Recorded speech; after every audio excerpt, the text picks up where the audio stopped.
Julian's POV. Medyo natagalan ako na makabalik ng hardin dahil nanghingi pa ako ng approval kina grandma at grandpa kung pwede ko bang ipakita si Baby Russell kay Dimitri at sa ama nito. Sinabi ng mga ito na nasa sa akin ang lahat ng desisyon at kung ano man ang magiging pasya ko, nasa likuran ko lang daw sila para suportahan ako na labis ko ipinagpapasalamat. Kinausap ko din si Daddy Cairo tungkol sa desisyon ko, pero sinabi nitong kay mommy daw ako magpaalam dahil wala naman daw problema sa kanya. Mas gustuhin ko daw niya na makilala ni Baby Russell ang kanyang ama. Habang lumalaki siya para naman maramdaman ng bata na may kompleto siyang pamilya. Hinahanap ko si Mommy Juliana pero hindi ko na to nakita. Kaya nagpasya na akong bumalik ng garden dahil baka nainip na sila Dimitrio sa paghihintay sa akin. Karga ko si Baby Russell habang naglalakad ako pabalik sa hardin. Wala naman akong pagtutol na naramdaman sa kalooban ko sa desisyon kong ipakita sa kanilang bata. Mas mabuti na din siguro to dahil alam ng karapatan pa din ng mga anak ko na makilala at makasama niyang kanyang ama. Pagkadating ko sa hardin kung saan pansamantala kong iniwan sila Dimitrio at ang ama nito, hindi ko na naabutan pa si Dimitrio. Bagkus naabutan ko si Mami Juliana na seryosong kausap niyang ama ni Dimitrio. Kaya pala hindi ko siya mahanap-hanap dahil nandito pala sila sa garden. Nag-alala pa nga ako noong una na baka tinarayan niya ang ama ni Dimitrio. Pero nang marinig ko na nagkatawanan pa silang dalawa, kaagad naman ako nakahinga ng maluwag. Oh, nandito na pala si Julian. Narinig ko pang sambit ni Mommy. Kaya kaagad na napalingon sa gawin namin ang ama ni Dimitrio. Actually, biyanan ko pala siya dahil kasal pa rin naman ako sa anak nila. Pero awkward naman sa paniko na tawagin itong daddy. Gayong hindi na maayos ang relasyon ko sa anak niya. Siya na ba ang apo ko? Ang cute na bata. Narinig kong bigas nito at nagmamadaling naglakad palapit sa amin. Napansin ko pang pagtulo ng luha sa kanyang mga mata habang mahigpit na niyakap si Baby Russell. Takang-taka naman ang anak ko na napatingin sa akin. Kaya kaagad kong hinaplos ito sa likuran niya habang yakap siya ng kanyang lolo. It's okay baby, siya ang lolo mo, give him a hug. He love you. Mahina ko pang bigas para naman hindi mabiglang anak ko sa kung sino ang bagong mukha na nasa harapan niya. Ang pogi ng apo ko, ang cute niya, mana sa lolo. Narinig ko pang bigkas ng daddy ni Dominic. Hindi ko tuloy mapigilan na mapatingin kay mommy at kita kong pag-ismid nito. Hindi ko naman maiwasan na mag-alala na baka magalit ito sa akin dahil hindi ako nakapagpaalam sa kanya tungkol sa desisyon ko. Mom, sambit ko pa kaya napatingin din ito sa akin. Sanenyasan pa ako nito na sumunod daw ako sa kanya kaya napatitig ako sa anak ko na yakap pa rin ang kanyang lolo. At nang masiguro ko na palagay ng loob ni Baby Russell sa lolo niya, kaagad na ako sumunod kay mommy. Mom, sorry. Galit po ba kayo sa akin dahil pinayagan ko sila na makita si baby? Kaagad kong bigkas nang huminto ito sa paglalakad. Kilala ko si mommy. Kaunting pagkakamali, nagagalit ito kaagad. Lalo tuloy akong kinabahan nang hindi tuminig. Sorry po. Bago ko binaba si Baby Russell, nagpaalam ako kina grandma at grandpa. Pati na rin kay daddy. Pumayag sila. Hinanap kita kanina para sana magpaalam din sa'yo. Pero hindi kita nakita. Muling wika ako. Kaagad tong humarap sa akin at saglit na akong kinabahan dahil nakatas ng dalawa nitong kilay. Mukhang hindi talaga ito masaya sa naging desisyon ko. Narinig mo bang sinabi kanina ng ama ni Dimitrio? Kamukha niya daw ang apo ko. Kanina siya kumuha ng lakas ng loob para sabihin ng katagang iyon sa mismong harapan ko. Wika nito na kaagad ko namang kinagulat. Parang gets ko ng ibig nitong sabihin. Huwag niyang sabihin na nagsasalo siya sa tatay ni Dimitrio. Sa bagay, unang apo nila si Baby Russell at nakita ko talaga kung gaano nila kamahal ang anak ko. Mom naman, maliit na bagay. Baka naman sa sobrang tuwa niya kaya nabanggit niyang katagang iyon. Wala naman ako nakitang mali sa sinabi niya. Sagot ko naman. Kaagad naman tong umiling. Anong maliit na bagay? Julian, tayong kamukha ng anak mo. Kaya pagsabihan mo yung biyanan mo ha? Wika nito kaya hindi ko maiwasang mapangiwi. Itong mga katuwiran ni mommy, minsan wala sa lugar eh. Nagsiselos sa isang bagay na hindi naman dapat. Kung hindi ko lang kilalang ugali nito, baka isipin ko pinagtitripan ako nito eh. Mom, kahit sino pang kamukha ni Baby Russell, hindi pa rin mababagong katotohanan na apo niyo siya. Walang dapat ipagselos dahil kung unang apo niyo si Baby Russell, ganun din ang daddy Dimitrio. Sagot ko. Hay, si mami talaga. Maldita na may pagka-childish pa. Buti na lang talaga at mahabang pasensya ni daddy. Napagtsatsagaan niya ugali nito. Ay, ewan. Basta hindi ako papayag ha. At saka 'di ba, hiwalay kay ni Demetrio? Kapag hihiramin nila si Baby Russell, dapat kasama kami sa pag-uusap, sagot nito. Tumango na lang ako para matapos ng usapan. O sige na, asikasuhin mo na muna sila at babalik na ako sa umpukan namin. Yayain mo silang kumain ha? Wika pa nito, tuluyan na akong iniwan. Yayain daw kumain? E paano kung magkagulo? Hindi pa naman pabor si Uncle Clarence sa presensya ni Demetrio. Baka magkasakitan lang kung papakainin ko pa sila. Pagkatapos nilang makamusta si Baby Russell, paalisin ko na sila no? Kahit na po ako ng mga Velasco. Bisita din naman ako dito sa mansyon kaya wala akong karapatan mag-ibita ng kapwa ko bisita. Pabalik na ako sa kinaroroonan ng ama ni Demetrio at Baby Russell na mapansin ko na nakabalik na si Demetrio at karga niya ng anak namin. Nag-aatubili pa ako na lumapit pero hindi naman pwede. Hindi ko sila lapitan dahil nasa kanilang anak ko. Nagulat pa ako na pagkalapit ko kagad ko napansin ang pasa ni Demetrio sa kanyang panga. Napansin kong fresh pang pasa ni Demetrio sa kanyang pisngi at wala yun kanina nung iniwan ko sila dito sa garden para kunin si Baby Russell sa nursery room. Ano nangyari dyan? Hindi ko na maiwasang tanong sa kanya. Tipid tong ngumiti habang titig na titig sa akin kaya kagad ako nailang at iniwas ang tingin sa kanya. Mahirap pa rin pala makipagtitigan sa taong nagmamay-ari ng puso mo. Isa pa wala akong nakuhang sagot sa tanong ko sa kanya kaya muli ako nagsalita para naman hindi ako mapahiya. Akin si Baby Russell, kumain daw muna kayo, wika ko habang hindi ko pa rin maiwasan na mapatitig sa pasa nito sa kanyang pisngi. Ano kaya nangyari sa kanya? Sino kayang sumapak sa kanya? Kaya ba wala siya kanina dito dahil napaaway siya? Heist, bakit ba hindi niya sinasagot ang tanong ko kanina? Kahit papaano, hindi ko pa rin maiwasan na makaramdam ng awa kay Demetrio. Malaki ang kasalanan niya sa akin pero hindi naman tama, nasaktan to physically. Masaya na ako dahil pinayagan mo kami makita ang anak ko, Julian. Pasensya ka na sa mga nangyari ha? Pasensya ka na kung masyado na kaming nakakaabala sa'yo. Sagot nito. Para namang may kirot akong nararamdaman sa puso ko dahil sa sinabi niya. Hindi naman siya nakakaabala dahil para naman sa anak namin ang ginagawa ko ngayon. Isa pa nakaramdam ako ng gaan ng kalooban kaya alam kong tama lang itong ginawa ko. Ayos lang, ang importante muli kang nakasama ng anak natin. Sagot ko naman na takmang kukunin ko na si Baby Russell sa kanya pero kagad tong humakbang pa atras. Halatang gusto niya pa sigurong makasama ng matagal ang anak namin at sino ba naman ako para pagbawalan siya. Binigyan ko na siya ng chance na makasamang anak namin kaya lubos-lubosin niya na dahil hindi ko na rin naman alam kung kailan ko siya mapagbibigyan ulit. Nasa ganun kaming sitwasyon nang mapansin kong paglapit ng isa sa mga kasambahay. Pinapatawag daw kaming lahat ni Grandpa Malik at naghihintay daw ito sa gazebo. Nagpatiuna na naglakad ang ama ni Demetrio kaya sumunod na rin ako. Naramdaman ko naman ang mga titig ni Demetrio mula sa likuran ko pero pilit ko na lang na hindi pinapansin. Pagod na ako makipagbangayan sa kanya dahil feeling ko ako rin naman ang talo dahil sa huli ako pa rin naman ang iiyak. Lahat kasi nang lumalabas sa bibig ko na masasakit na salita patungkol kay Demetrio sinasalo ng puso ko. Nasasaktan ako nakikitang nahihirapan ang manlolokong Demetrio na to tuwing sinusumbatan ko siya. Pagkadating ng gazebo, kaagad na sinalubong ni Grandpa ang kaibigan niya si Daddy Randy. Daddy na lang din ang itatawag ko sa kanya dahil legal na mag-asawa pa naman kami ng anak niya si Demetrio. Ikaw na munang bahala kay Baby Russell. Kakain na muna ako. Baling ko kay Demetrio. Karga-karga niya pa rin si Baby Russell habang hindi niya pa rin inaalis ang pagkakatitig sa akin. Minsan nga nagdududa na ako sa sarili ko. Feeling ko may mali sa akin kaya ganito ko makatitig sa akin ng maluloko kong asawa eh. Nakakailang ang mga titig niya para kasing may ibig sabihin eh. Para kasing nangungusap ang kanyang mga mata. Hindi mo ba ako yayayain? Gutom na rin ako at isa pa. Kumikirotang pasa sa pisngi ko. Sagot nito. Hindi ko tuloy maiwasan na makaramdam ng awa sa kanya. Saan nga ba nakuhang pasa niya? Bakit bigla na lang siyang nagkaroon ng pasa? Ano bang nangyari dyan? Muli kong tanong. Curious talaga ako eh. Nahaplos niya naman ng pasa sa kanyang pisngi bago tipid ng ngumiti. Deserve ko to. Kulang pa nga to bilang kabayaran sa lahat ng mga pagkakamali na gawa ko sa iyo eh. Sagot nito. Kaagad namang napataas ang aking kilay dahil sa sinabi niya. Para kasing pinapihiwatig niya na ako ang dahilan kung bakit siya nagkapasa.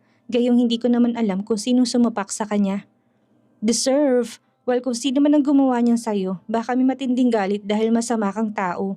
Deserve mo nga yan kaya dapat lang na hindi ka kaawaan. Nakalabi kong sagot. Narinig ko naman ang mahina nitong pagtawa para bang hindi niya naman iniinda kung ano man ang nangyari sa kanya. Gayunpaman gusto ko pa rin malaman kung sino may gawa nun. Sino ba kasi sumapak sa'yo? Saan ka ba galing kanina? Ginamit kong pinakakaswal kong boses para hindi niya mahalata na nakaramdam din naman ako ng awa sa kanya. Hindi ako pabor sa physical na sakitan na pamamaraan dahil kahit na niloko ko nito noon, never niya ako sinaktan physically. Ni sampal, hindi ko natikman sa kanya. Emotionally drained lang talaga ako dahil sa mga panloloko na ginawa niya sa akin kaya ako lumayo. Pag mo nang alamin, hindi mo rin naman ako ipagtatanggol sa kanya eh. Don't worry, malayo sa bituka to. Sagot nito. Kagad ko naman itong pinagtaasan ng kilay, wala na akong masabi. Feeling ko kasi biglang nagbagong ihip ng hangin. Nakakaramdam ng sayang puso ko ngayon dahil sa presensya niya. Feeling ko tinataridor na ako ng sarili kong puso. Nakatulong talaga siguro ang sinabi niya kanina na hindi naman talaga niya nabuntis ang karil na yon. Niloko lang daw siya na pinatotohanan naman ng kanyang ama. Pero hindi pa rin ako kumbinsido. Mali ko naman kung pinapaikot lang ako nitong si Demetrio para makuha niya ulit ang loob ko. Kailangan ko pa rin makita ng sarili kong mga mata kung talagang nagdadalang tao ba talaga ang babaeng yun. Bahala ka na nga kung gusto mong kumain, kumuha ka ng pagkain mo. Huwag kang mag-alala, wala nang aaway sa'yo. Lalo na't nasa paligid lang sila grandpa. Sagot ko sa kanya't kagad ko na tong tinalikuran. Wala na din akong pakialam kung susundin niya ang sinabi ko. Bahala siya, huwag siyang pakipot dahil may kasalanan siya sa akin. Lunukin niya ang sarili niyang pride. Dahil hindi naman lahat ng mga tao dito sa mansyon galit sa kanya. Bati na kayo? Kagad na tanong sa akin ni Carmina pagkabalik ko sa pwesto namin kanina. Si Dimitri yung tinutukoy nito dahil napansin marahil na magkasama kaming naglakad papunta rito. Porket magkasama, bati na kagad? Hindi ba pwedeng sumama lang siya sa akin dito dahil nagugutom siya? Sagot ko naman at naupo na rin. Napansin ko nilapitan ni Peter si Dimitri at niyaya kung saan sila nakapwesto ni Uncle Clarence. Diyan naman nagumpisang lahat sa kunwaring pag-uusap, pero hindi magtatagal magiging maayos din kayo. Sagot ni Carmina. Hindi ko akalain na may manghuhula din pala tong pinsan ko. Sa bagay, tama to, nararamdaman ko rin kasing unti-unti nang lumalambot ang puso ko kay Demetrio. Lalo na ngayong halos ayaw na humiwalay sa kanya ng anak namin. Sinabi niya sa akin kanina na hindi niya naman daw nabuntis si Karil, na niloko lang daw din siya at hiniwalayan niya na daw. Sagot ko kay Carmina. Napansin ko pang pagkagulat sa mukha nito bago sumagot. Ha? Hindi buntis? Paano nangyari yun? Mas malaki pa nga ang tiyan niya kumpara sa akin Nagtataka nitong sagot. Fake daw pero alam mo, feeling ko nagsasabi ng totoo yan si Demetrio Naalala mo ba nung namasyal tayo, naitulak ko si Karil pero nagulat talaga ako dahil parang hindi man lang siya nasaktan noong napaupo siya sa sahig. Parang wala lang sa kanya nung tumayo na siya. Pagkakwento ko. Saglit na nanahimik si Carmina bago sumagot.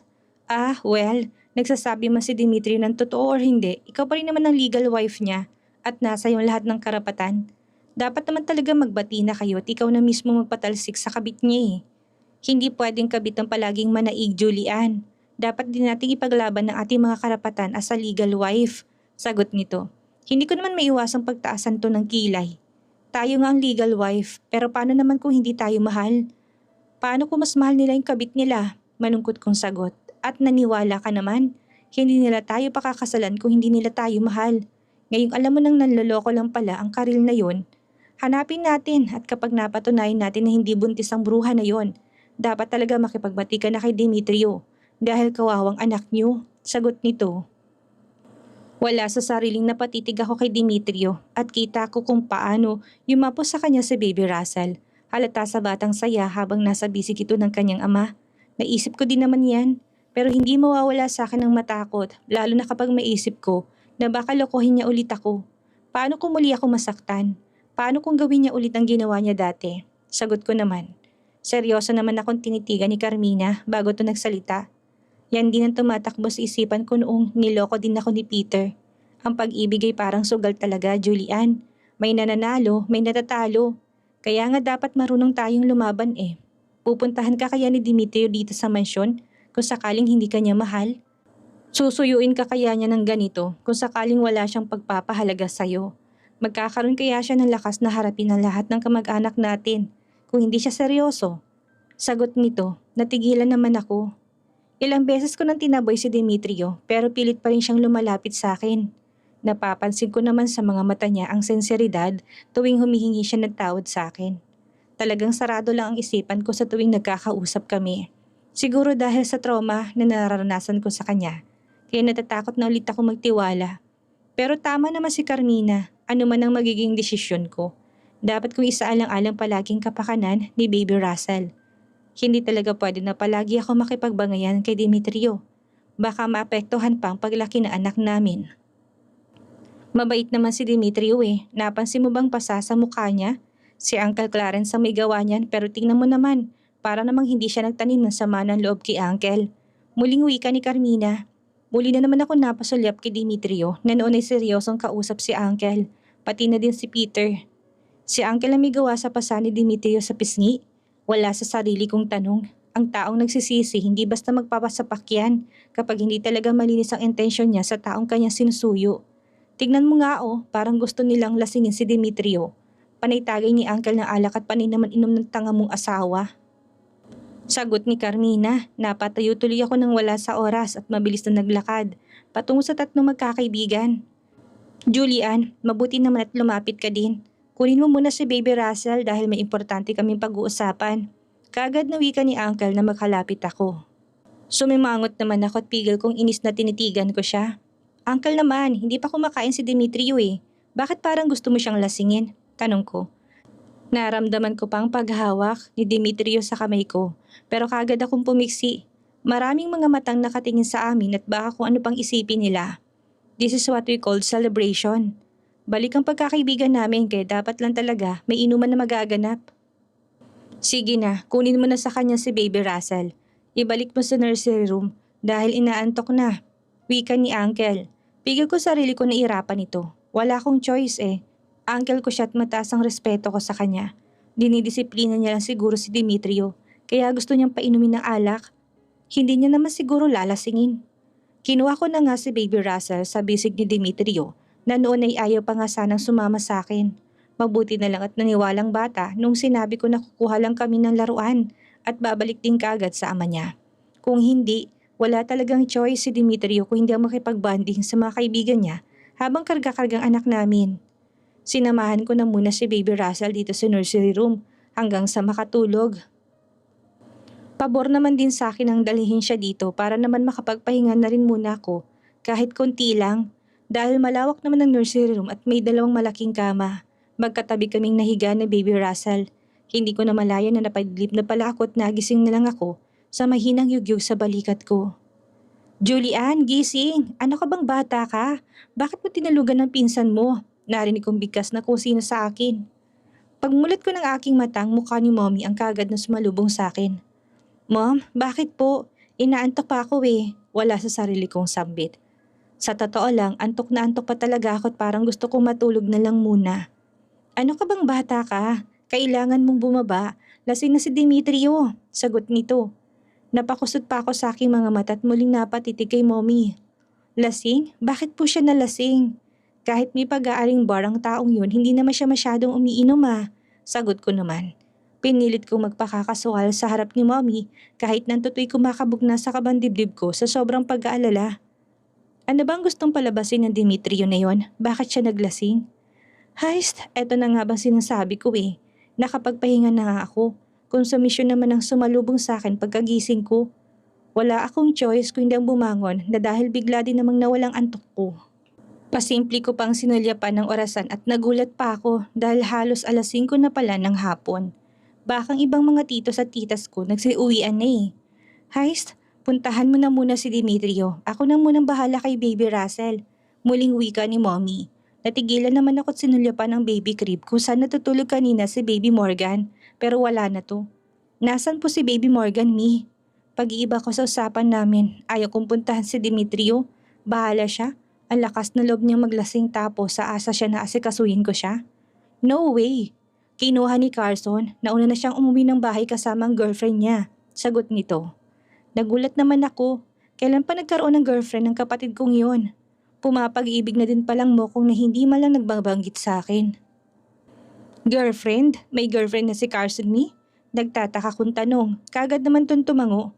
Yes, Nagulat din kami pero mukhang in love ang kapatid mo doon sa babae. Halos ayaw niyang palapitan sa mga pinsan yung mga lalaki. Masyadong protective sa girlfriend niya. Sagot nito. Kaagad namang napataas ang kilay ko. Talaga lang ha? Sa wakas nagka-girlfriend din ang kapatid ko na pihikan. Pagdating sa mga babae. Kamusta naman yung ugali ng babae? Mapagkakatiwalaan ba?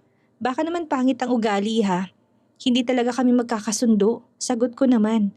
Kaagad naman sumeryosong mukha ni Mommy dahil sa sinabi ko. Subukan niya lang na mag-attitude, ako mismong puputol na sungay niya. Nakausap ko kanina si Vida at mukhang mabait naman pero hindi pa rin ako sure sa ugali niya. Baka kilalanin ko pa siya ng lubos. Mahirap na mapuntang kapatid mo sa walang kwentang babae. Seryosong sagot niya. Teka lang, bakit ba napunta sa kapatid mong pag-uusap natin? Sige na, puntahan mo na si Dimitri at ako nang bahala kay Baby Russell. Sobrang kulit na ni Dimitri at baka madagdagan pang pasa niya kapag nainis sa kanyang uncle mo. Balik si Mommy sa totoong pakay niya kaya nandito siya ngayon. Hindi ko naman maiwasan na muling mapagbuntong hininga. Kailangan ko ba talaga siyang babain? Marami namang mga kasambahay dito na pwedeng umalalay sa kanya. Bakit ako pa gayong hiwalay na kami? Sagot ko naman, parang feeling ko, tinutulak ako ni Mommy kay Dimitrio na yon. Don't tell me, kinalimutan na nilang pagkamuhi nila kay Dimitrio. Don't tell me, na napatawad na nilang manloloko na yon. Julian, huwag ka na nga magreklamo. Hindi pa kayo hiwalay ni Dimitrio dahil hindi pa kayo divorce. Isa pa, wala ka na bang natitirang kahit na concern sa ama ng anak mo? Paano kung mapahamak yung tao? Kaya mo bang tingnan sa kabaong ama ng anak mo dahil pinabayaan mo siya? Sagot naman nito. Para namang gusto kong kilabutan sa salitang lumabas sa bibig ni Mommy. Talagang kinokonsensya pa akong sundin ko lang ang sinabi niya. Wala na, mukhang nakuha na ulit ni Dimitri yung loob ng mga magulang ko. Advance talaga tong mag-isip si Mommy. Nalasing lang si Dimitrio tapos nasali kagad sa usapan ng kabaong. Nakamamatay ba kapag nalasing? Hindi naman siguro dahil malakas naman si Dimitrio. Macho pa rin naman ang maloloko na yun at ang ganda pa rin ng katawan. Siguro present pa rin ang matigas niyang abs sa paborito kong haplusin noong nagsasama pa kami. Sa isiping yon parang gusto ko namang batukan ng sarili ko kung saan saan na naman ako dinala ng imagination ko, kung ano-ano na naman ang naiisip ko.